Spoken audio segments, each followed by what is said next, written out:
They laughed as they pushed him toward the glass doors. "Sir, you don't belong in here," the security guard said, loud enough for everyone in the marble lobby to hear. A few chuckles followed, a few glances, the kind that measure a man by his worn jacket and tired shoes. But Ethan Cole didn't argue, he didn't raise his voice, he didn't even look back, because dignity doesn't shout, it walks away.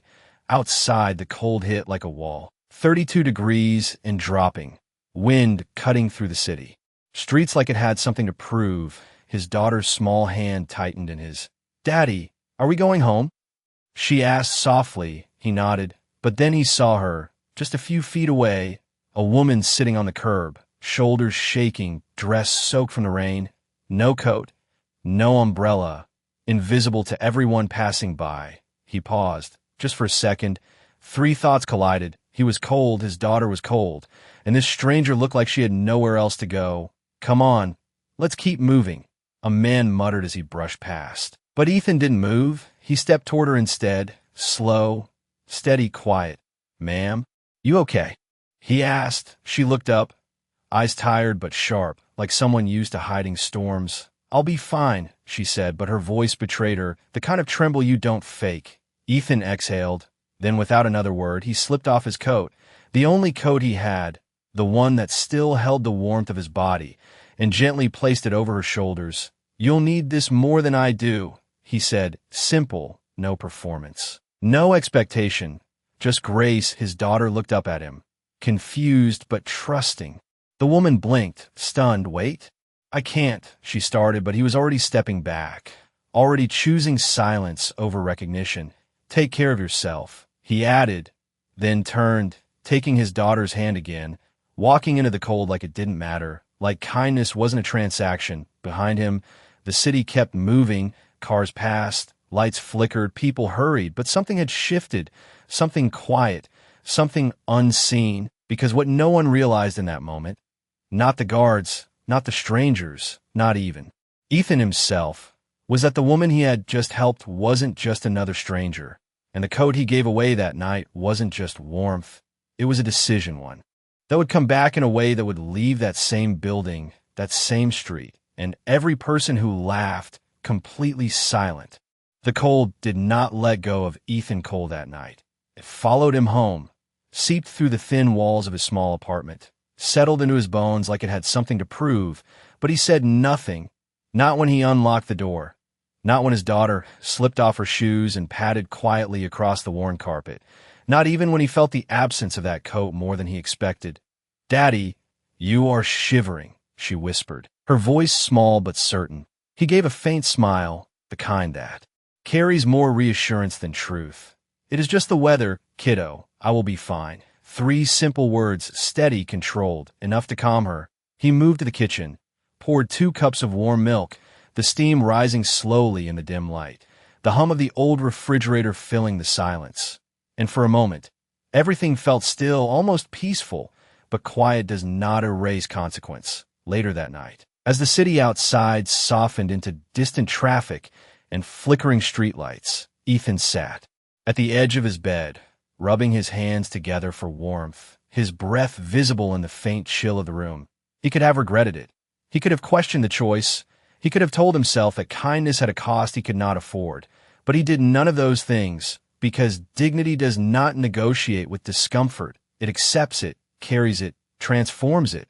The next morning came without ceremony. Gray skies stretching across the horizon, a light drizzle tapping against the windows. Ethan dressed in his only remaining jacket, thinner, worn at the sleeves, but still presentable enough for work. "You going to be okay?" his daughter asked as she adjusted her backpack. He nodded once, firm, quiet, always 2 syllables, simple, but rooted in something deeper than certainty. Outside, the city moved as it always did, people rushing, cars honking, life continuing without pause, and yet something unseen had already begun to shift across town in a place far removed from his world. The woman he had helped sat in the back of a black car, the coat still wrapped around her shoulders, her fingers tracing the fabric like it carried a story she had never known before. "Find him," she said softly, not demanding, not rushed, but certain, the kind of certainty that comes when something real breaks through a lifetime of transactions. The driver glanced at her in the mirror, surprised by the tone. "Ma'am, we do not even have his name." He replied carefully. She looked out the window, eyes steady, unshaken. "Then start with where he stood," she answered, her voice calm but anchored in purpose. Because for the first time in a very long time, someone had given her something without asking who she was, without calculating what she could offer in return. And somewhere between the cold sidewalk and the quiet way he walked away, Ethan Cole had unknowingly done something far greater than offer warmth. He had disrupted a world that had forgotten what it meant to give, and now that world was quietly, deliberately beginning to move back toward him. The rain lingered into the next day, light but persistent, tapping against windows, coating the streets in a thin gray sheen, and Ethan Cole moved through it like he always did, steady, unnoticed, his hands buried deep in his pockets as he stepped into the auto shop, the smell of oil and metal wrapping around him like something familiar. "You are late," his supervisor muttered without looking up, not harsh, not kind, just indifferent. Ethan nodded once. "Bus was delayed."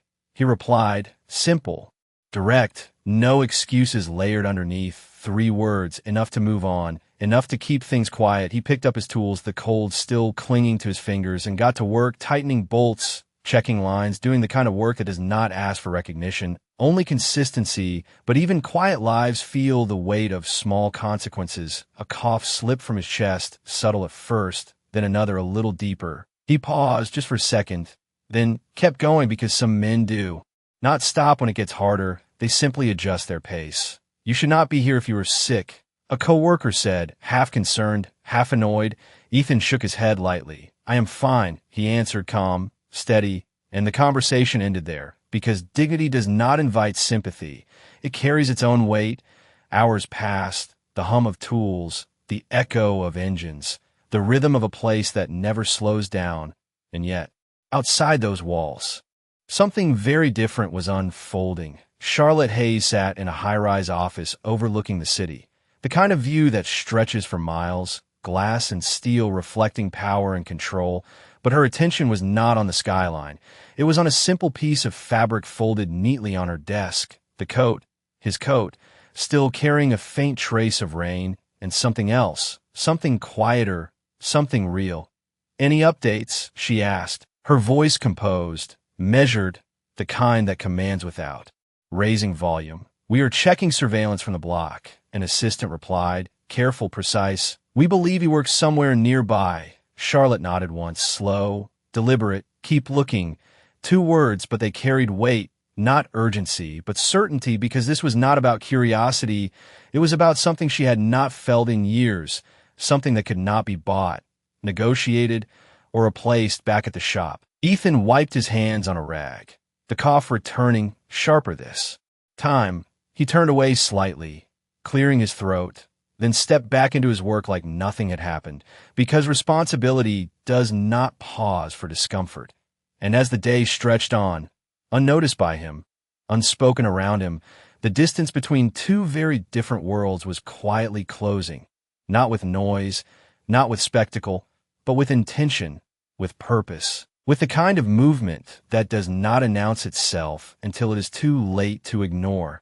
And somewhere between the hum of engines, in the silence of a glass office, a simple act of kindness was still echoing, growing, preparing to return in a way that would not just be seen, but felt.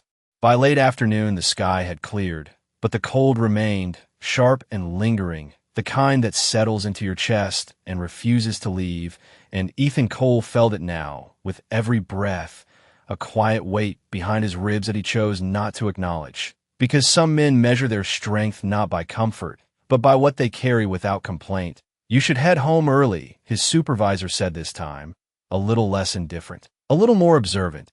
Ethan shook his head once, steady, respectful. "I will finish my shift," he replied, simple, final, and the tools in his hands never slowed, because responsibility does not bend to inconvenience. It stands even when the body does not fully agree. Across the city, Charlotte Hayes stood in front of a large screen, surveillance footage playing in silent loops, grainy angles of sidewalks, doorways, passing figures, her eyes focused, patient, scanning not for status, not for wealth, but for something far rarer, presence. Pause that, she said suddenly, her voice calm but precise. The screen froze on a frame. A man stepping out into the rain, shoulders squared, head slightly lowered, and beside him, a small girl holding his hand. The assistant leaned forward. "That could be him," said. Charlotte did not answer right away. She simply looked longer than necessary, as if measuring something beyond the image. "Zoom in," she said, the pixels sharpened, imperfect but enough to confirm what she already felt. "Find where he works," she added,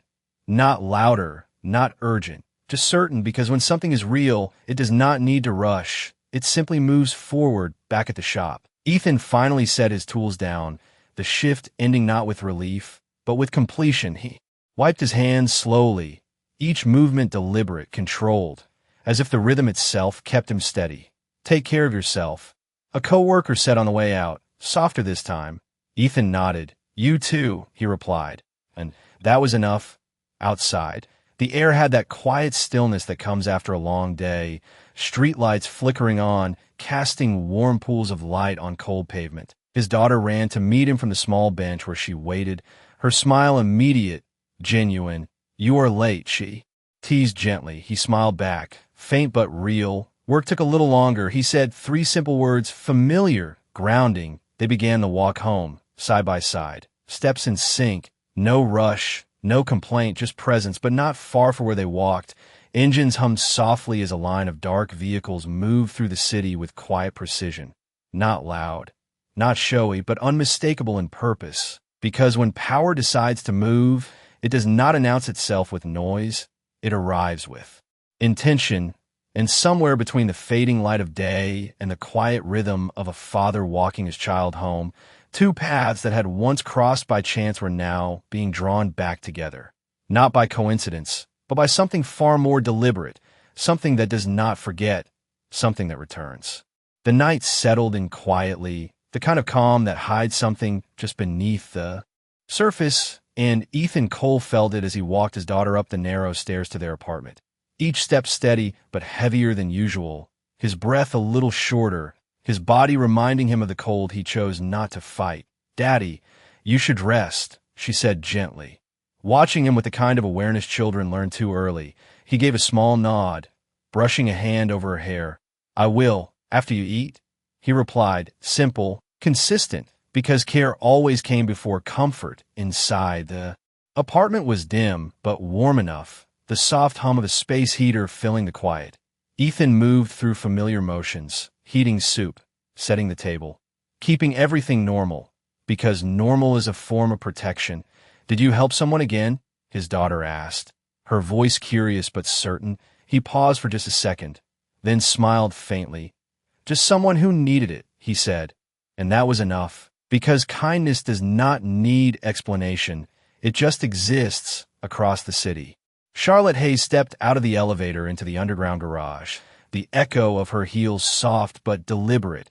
A team waited, silent, attentive, but she did not rush. She never rushed. "We found him," her assistant said, holding out a tablet, the screen showing a still image.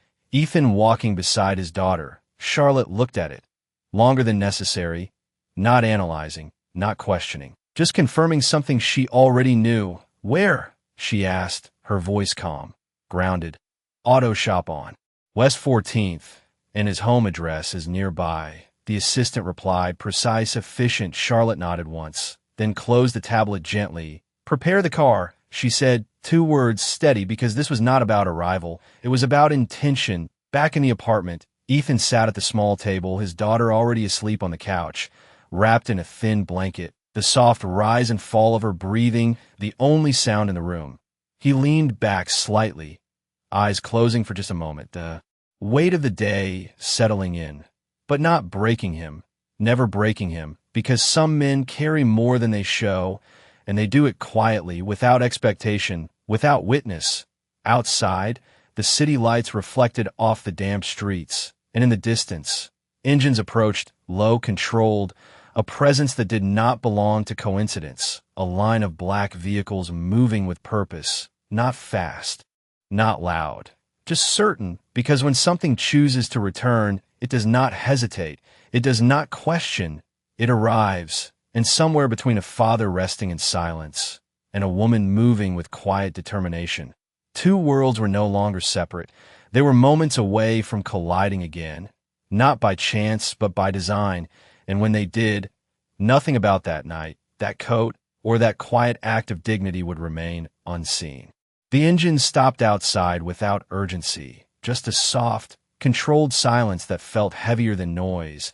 And inside the small apartment, Ethan Cole stirred slightly, not fully awake, but aware that something had shifted, the kind of awareness you cannot explain, only feel. His eyes opened slowly, adjusting to the dim light, the faint glow from the street lamps slipping through the blinds. He sat up, steady but tired, listening. 3 seconds. 4, 5. No sirens, no chaos, just presence. Quiet, deliberate presence. Daddy, his daughter's voice came softly from the couch. Half asleep, half aware, he stood, moving toward her, calm, grounding. "It is okay, kiddo, go back to sleep," he said, his voice low, even the kind that carries safety without needing proof. She nodded slightly, trusting him, always trusting him, and closed her eyes again. Outside, a car door opened, then another, soft clicks against the pavement. Measured footsteps, not rushed, not uncertain, but purposeful. Because when someone arrives with intention, they do not hesitate at the door, they walk toward it. Charlotte Hayes stepped out last, her coat draped neatly over her shoulders, but not the one she wore before. That one was folded carefully in her hands, protected, preserved, not as an object, but as a reminder. She looked up at the building, modest, worn, the kind of place most people pass without noticing, but tonight, it held something rare, something she had not found in boardrooms, or contracts, or negotiations. "This is it," her assistant said quietly. Charlotte nodded once, then took a step forward. No dramatic pause, no second-guessing, just movement. Inside, Ethan heard the knock, soft but clear, not demanding, not hesitant, just present. He paused for a moment, not out of fear, but out of instinct, measuring the moment, then walked to the door, each step steady, controlled. Because dignity does not rush to answers. It meets them. He opened the door slowly, and for a second, neither of them spoke, the hallway light casting a soft glow between them. Her eyes met his, calm, certain, familiar in a way that did not need explanation. "You gave me this," she said gently, lifting the coat slightly, her voice steady, not dramatic, just honest. Ethan looked at it, then back at her, recognition settling in quietly, not shock, not disbelief, just understanding. "You needed it," he replied, simple, grounded, 3 words that carried the same weight they did that night. Charlotte studied him for a brief moment, not evaluating, not judging, but seeing, truly seeing, something most people overlook. And then, without raising her voice, without changing her tone, she said, "I've been looking for you." And in that moment, the distance between two completely different worlds closed, not with noise, not with spectacle, but with something far more powerful, quiet truth, standing face to face in a doorway that had never expected to hold it. Charlotte did not step inside right away. She remained at the doorway, the night air still clinging softly to her presence. And Ethan Cole did not move either, because some moments do not need to be rushed. They need to be understood. "I've been looking for you," she repeated, her voice calm, steady, carrying no pressure, only truth. Ethan held her gaze for a second longer, then glanced briefly at the coat in her hands, then back at her. "You found me," he said quietly, simple, grounded, not impressed, not intimidated, just present. Behind him, the small apartment remained unchanged, modest, warm in its own way, his daughter still asleep on the couch, unaware that something significant was unfolding just a few feet away. Charlotte noticed it, the stillness, the simplicity, the absence of anything unnecessary, and something in her expression softened, not visibly, not dramatically, but enough. "May I?"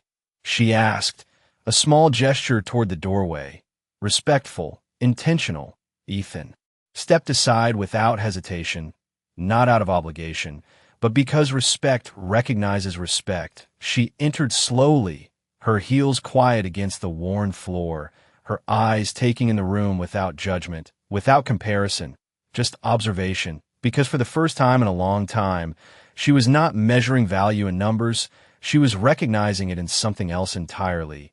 "You should not have given this away," she said, lifting the coat slightly, her tone not critical, but reflective. "Ethan." Closed.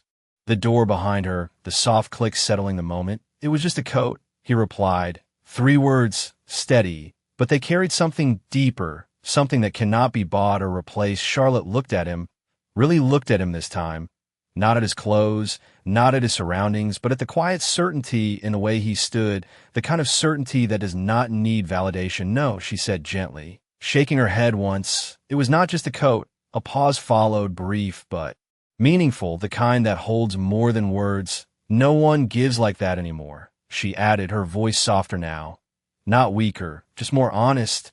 Ethan leaned slightly against the wall, arms relaxed, not defensive, not expectant. "You needed help," he said simply. That was enough. 3 short sentences, no hesitation, no attempt to elevate the moment, because for him, it had never been about significance. It had been about doing what was right. Charlotte exhaled slowly, as if something inside her had shifted, something long buried, now finding space to surface. "Do you know who I am?" she asked, not with pride, not with ego, but with quiet curiosity.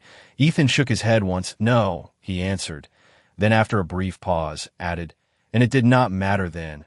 The words landed without force, but they carried weight, the kind that cannot be dismissed. Charlotte held his gaze, and for the first time since she arrived, there was no distance between them, no invisible line separating their worlds, because in that small apartment, under soft light and quiet breath, status had no voice, only truth did.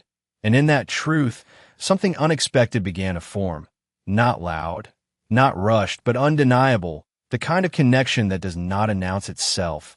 It simply exists, waiting for the moment when it can no longer be ignored.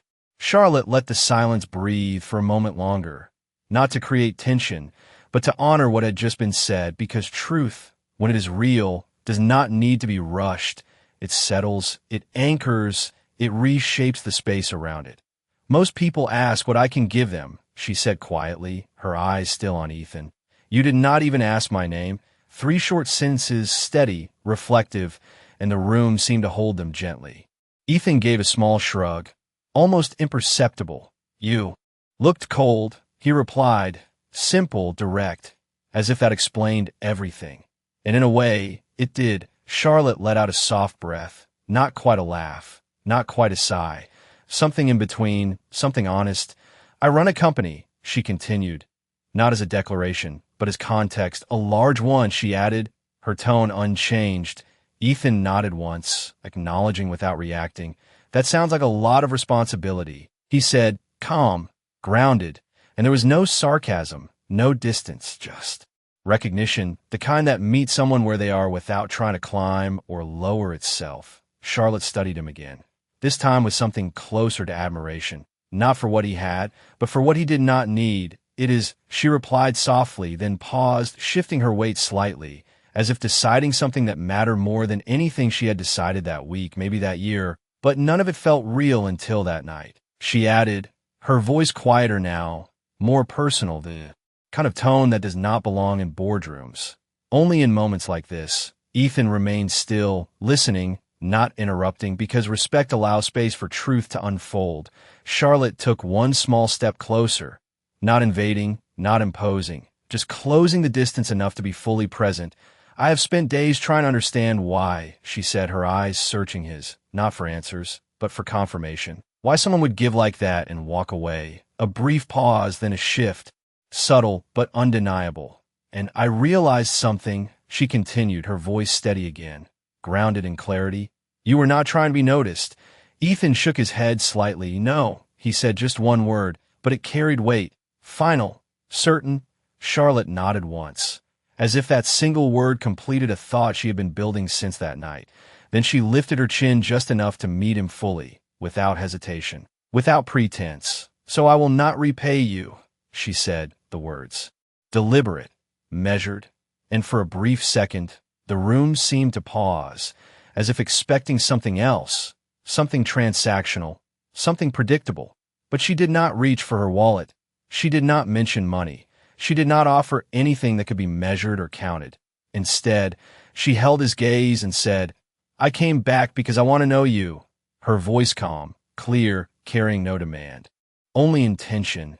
And in that moment, the air shifted again, deeper this time, because what she offered was not compensation, it was connection, something far rarer, something far more vulnerable, something that cannot be bought, only given.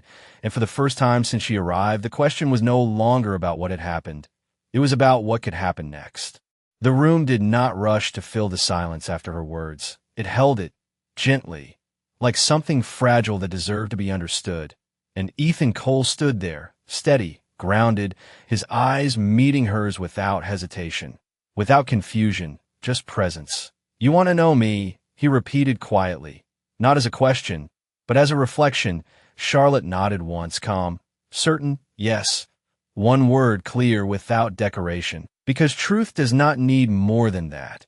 Ethan exhaled slowly, the weight of the moment settling not as pressure, but as clarity. He glanced briefly toward the couch where his daughter slept, her small figure wrapped in a blanket, peaceful, safe, then back at Charlotte, and something in his expression softened, not dramatically, not visibly to most, but enough. "I do not have much," he said, his voice even, honest, "just a job, a small place," and her 3 truths, simple, unembellished, but complete. Charlotte followed his glance, her eyes resting on the child for a moment, and when she looked back at him, there was no hesitation left. "I am not here for what you have," she said gently, her tone unwavering. "I am here because of who you are." The words landed softly, but they carried weight, the kind that does not fade when the moment ends. Ethan held her gaze, measuring not her status, not her appearance, but her sincerity, and what he saw there did not conflict, did not waver. It aligned, quietly, completely. He gave a small nod, the kind that signals decision without needing explanation. "Then we start simple," he said, his voice calm, grounded. "Coffee. Tomorrow morning." Charlotte blinked once, just once, as if the simplicity caught her off guard. Then a faint smile touched her lips, not polished, not practiced, just real. "I would like that," she replied. And for a moment, nothing else needed to be said, because in that small apartment, under soft light and quiet breath, something had shifted that no amount of money or power could create. Outside, the line of black vehicles remained still, engines silent, the city continuing around them as if unaware, but inside, 2 people stood at the beginning of something that did not announce itself with noise. It arrived with stillness, with dignity, with grace. Charlotte stepped back slightly, not leaving, just giving space, respecting the moment. "I will see you in the morning," she said, her voice steady. Ethan nodded once. "You will," he answered, and that was enough. No promises, no grand gestures, just 2 people choosing to meet again. And as she turned toward the door, the coat still in her hands, no longer just fabric, but a symbol of something far greater, the kind of quiet kindness that does not demand recognition but changes everything. The hallway light caught her silhouette for a brief second before she stepped out, and when the door closed softly behind her, the room returned to silence. But it was not the same silence as before. It was fuller, warmer, as if something unseen had taken root. And for the first time in a long time, the world outside did not feel so distant from the one inside, because sometimes the smallest act done without expectation returns not as repayment, but as something far more powerful, a second chance wrapped in quiet dignity, waiting to be lived.